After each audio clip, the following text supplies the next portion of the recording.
लेकिन एक चर्चा आई थी, सही गलत नहीं पता, कि 22 में जो कांग्रेस के विधानसभा के उम्मीदवार थे उनको लखनऊ पार्टी ऑफिस से फोन कराया गया कि आओ सक्रिय हो दोबारा से। उसमें 70% के फोन बंद मिले। बोले ये नंबर मौजूद नहीं है, इस पर इनकमिंग की सुविधा नहीं। उन्होंने फोन ही बंद कर लिया। बोले कौन अपना किराया खर्च करके लखनऊ जाएगा, धक्के का कुछ नहीं रखा। ये सच है झूठा मुझे नहीं पता, लेकिन बात आई थी गंभीरता के साथ कि फोन बंद है। खैर जोशी जी, आगे चल के इस प्रोजेक्ट इस तरह पर भी आप विचार कर सकते हैं। नेता आपके पास भी दमदार है, वो बड़े हैं, नहीं? वैसे देखो एक बात बताएं, 5 आपके परिवार के लोग हैं लोकसभा में, क्या? और 10 सीटें हैं, 2 बट जाए तो बिल्कुल आइडियल सिचुएशन है। 5 दूनी 10, नहीं? पहली बात, आपने जो सुझाव दिया है, आप सुझाव देते हैं, आप देश के पत्रकार, आप सुझाव, आपके सुझाव को सब लोग एक बार जरूर सुनते हैं, बहुत गंभीर पत्रकार आपने। लेकिन हम उसी रास्ते पे चलेंगे क्योंकि हमारे जब हम चुनाव हारे थे ना 17 में, 19 में, 22 में, भरपूर रूप से सब लोगों ने, चाहे मीडिया हो चाहे हमारे विपक्ष हो, तो माननीय अखिलेश यादव जी को कहा था क्या आप हार का कारण। लेकिन 2024 में जो सूत्र दिया में पीडीए प्लस इंडिया का, वो हमारे नेता माननीय अखिलेश यादव जी ने दिया है और निश्चित तौर पर वही इस जीत के निर्णायक है। और पीडीए प्लस इंडिया हमारा एकमात्र फार्मूला है। हम इसी फार्मूले के साथ इस उपचुनाव में जनता के बीच में। अभी हमारे भाई कह रहे थे कि हम पीडीए प्लस इंडिया, हमने पांडे जी को जो है नेता प्रतिपक्ष बनाया, माता प्रसाद पांडे जी को नेता प्रतिपक्ष बनाया। अरे भैया, आपने शौक में नहीं पांडे जी को, माता प्रसाद पांडे जी को नेता प्रतिपक्ष बनाया। आप अपने चच्चा को जो है गच्छा देने के लिए माता प्रसाद पांडे जी को आपने बनाया नेता प्रतिपक्ष, क्योंकि अखिलेश यादव चाहते हैं कि उनको कहीं से भी, किसी भी अपने पारिवारिक सदस्य या संगठन के किसी भी नेता से उनको खतरा ना हो। इसलिए वो अपने वरद हस्त ऐसे इंसान को बनाना चाह रहे थे जो जैसा कहें वैसा करे। अगर चच्चा को बनाए होते तो शायद वह नेता प्रतिपक्ष की भूमिका में ज्यादा अनुभवी और ज्यादा काबिलियत से अपनी बातों को रख पाते। तो ये आप सगुफा देना छोड़ दीजिए कि पांडे जी को आपने पीडीए के तहत, अगड़े के तहत बनाया। ठीक। जय हिंद, जय मातृभूमि। नमस्कार दोस्तों, पावर पैनल के एक नए वीडियो में आपका स्वागत है। दोस्तों आज एक मस्त वीडियो लेकर आ गया हूँ, अंत तक जरूर देखिएगा। दोस्तों आज की डिबेट बहुत शानदार होने वाली है, वीडियो को अंत तक जरूर देखना। एंड डिबेट के बारे में आपकी क्या राय है कमेंट में जरूर बताना। चलिए शुरू करते हैं। रत्नाकर जी, जोशी जी कह रहे हैं कि हार का सिलसिला जारी है। चाहता हूं जी कि नहीं पूछो, नहीं समय कम, आप बताई दो बस। हाँ। नहीं, मैं इनसे पूछना चाहता हूं, इन्हीं से, जोशी जी से। अगर हम हार गए तो हमने तीसरी बार सरकार कैसे बना ली? हमने अपने एनडीए गठबंधन की तीसरी बार पूर्ण बहुमत की सरकार कैसे बना ली? जरूर हमारी सीटें कुछ कम हुई है, लेकिन ये जो लोगों में के अंदर परसेप्शन बनाने का जो एक इनका यही परसेप्शन बना रहे हैं ना, मैंने आपको बोला ये झूठ बोलकर परसेप्शन बनाने का काम करते हैं। हमारे नहीं है भाई, हमारा सीट कम हुआ और हमने आपको हराया है। हमने आपको 14 में भी हराया है, 17 में भी हराया है, 19 में भी हराया है, 22 में भी हराया है, 24 में भी हराया है।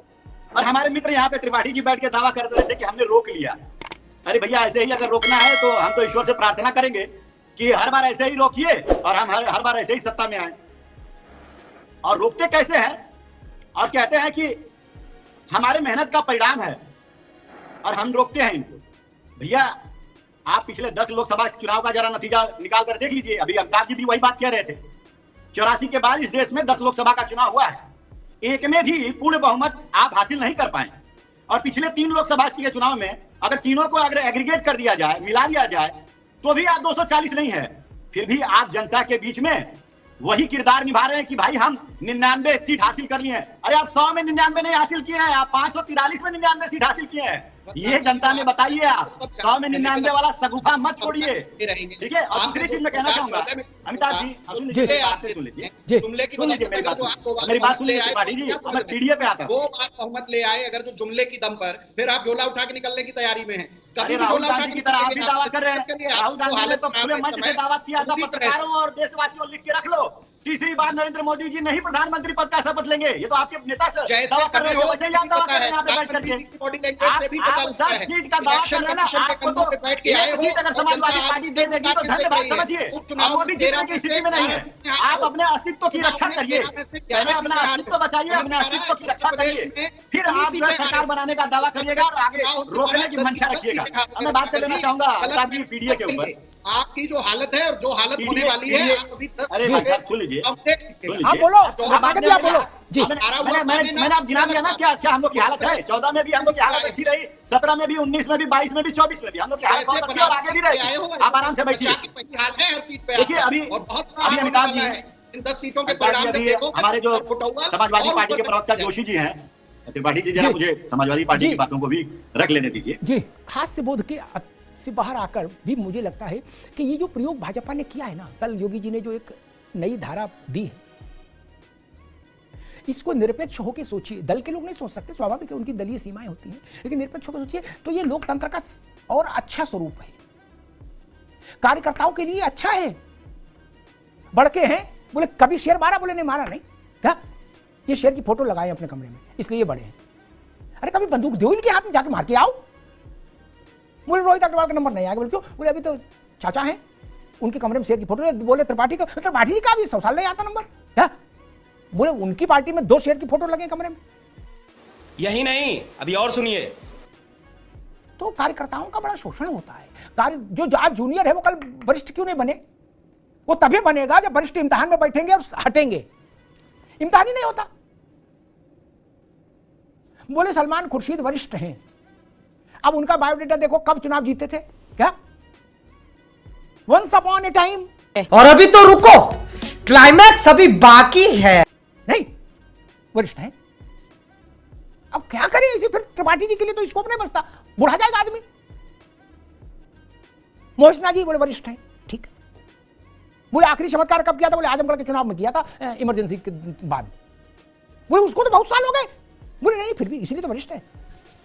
एक बार रिंग में उतरने में क्या समस्या है भाई, मैं इसके पक्ष में हूं। कल शाम से जब मुझे पता लगा, मैंने कहा ये काम ठीक है। चिंता वो लोग करें जिन्हें अपने भुजबल पर भरोसा नहीं, अपनी शक्ति और सामर्थ्य पर, क्षमता पर भरोसा नहीं। त्रिपाठी जी, जोशी जी, मैं खुद ही उस प्रकृति का आदमी हूं।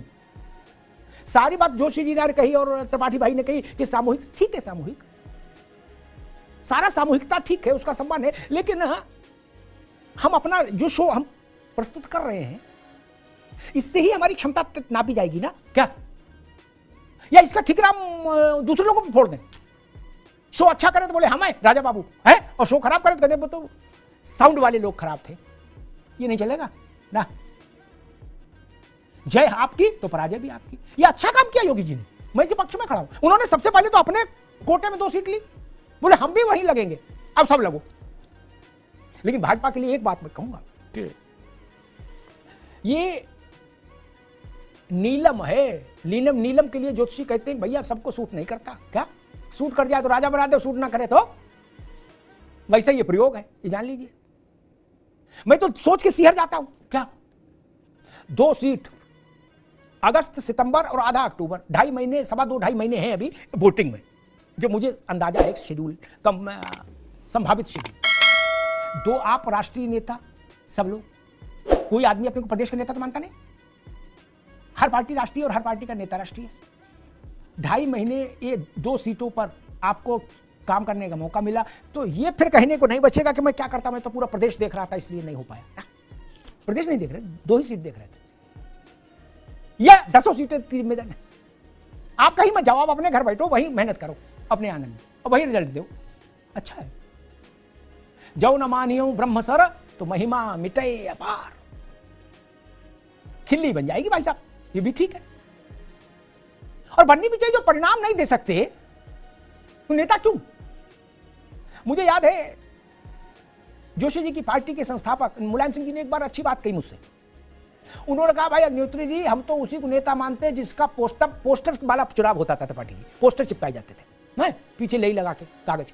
तो उन्होंने कहा जिसके पोस्टर फोटो से विधायक चुन जाए, सांसद चुन जाए, क्या वो नेता, बाकी कोई नेता नहीं। कितनी अच्छी बात कही, कितनी लोकतंत्र में नहीं। उन्होंने कहा हम इसलिए नेता हैं मुलायम सिंह के चेहरे के पोस्टर से सांसद चुन जाते, विधायक चुन जाते, इतने ठीक बात है लोकतंत्र में। बोले हम वरिष्ठ हैं, बोले कभी इम्तिहान में उतरे, बोले नहीं ये गलत काम हम नहीं करते। तो भैया ऐसे वरिष्ठता तो नहीं चलनी चाहिए। और भाजपा के आंगन में जो कुछ हो रहा था 4 जून से घल्लू घारा, उन पर भी उसका भी ये बिल्कुल दुरुस्त इलाज है।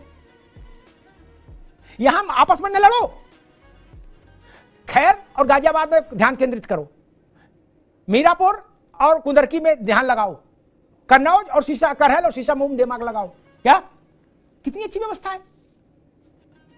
परिणाम आ जाए, भाजपा 10 में 10 सीट जीत जाए तो सबकी जय जय। और अगर ऐसा नहीं हुआ तो कुछ का तो भाग्य गड़बड़ाएगा, वो समय बड़ा हो जाएगा जब कुंडली बांची जाएगी। तो जो हम क्लेम करते हैं ना भाई, बिना तपे हम कैसे कंचन, तपे ही नहीं, बोले हम सोना है, खुद ही मोहर लगा के रख ली, बोले सोने के देखो सर्टिफिकेट, बोले कहां से लाए सर्टिफिकेट, बोले हमने खुद ही बना लिया। नहीं ना, परिणाम दिए नहीं, हम शामिल बाजा में रहते।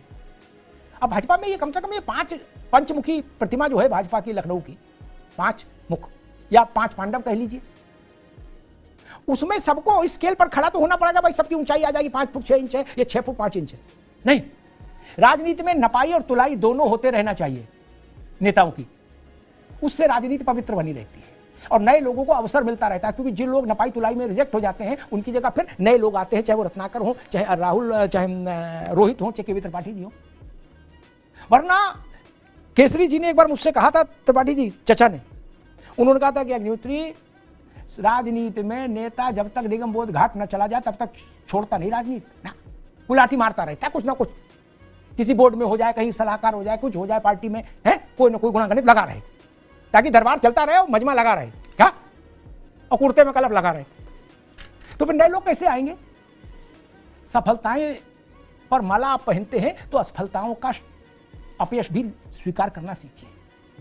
इसलिए मैं योगी जी के इस कदम की में साहस जो है ना, उसकी सराहना कर रहा हूं। मुझे नहीं पता क्या परिणाम आएगा, जनता जानती है, लेकिन सच अपने दिल पे हाथ रख के अगर सोचेंगे त्रिपाठी जी, आप और जोशी जी, तो आप भी मेरी बात से सहमत होंगे, यहां नहीं मन में, कि बहुत हिम्मत का काम है।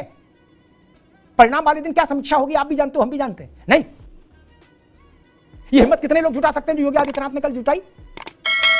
राहुल गांधी जुटा सकते हैं? नहीं। अखिलेश जी नहीं। मायावती जी कतई नहीं। वो कहेंगे मैं थोड़े ना आकाश लड़वा रहा था चुनाव, बोल चलो, फिर कह देंगे अपरिपक्व, इसको वापस बुला लिया मैंने 2.5 महीने के लिए।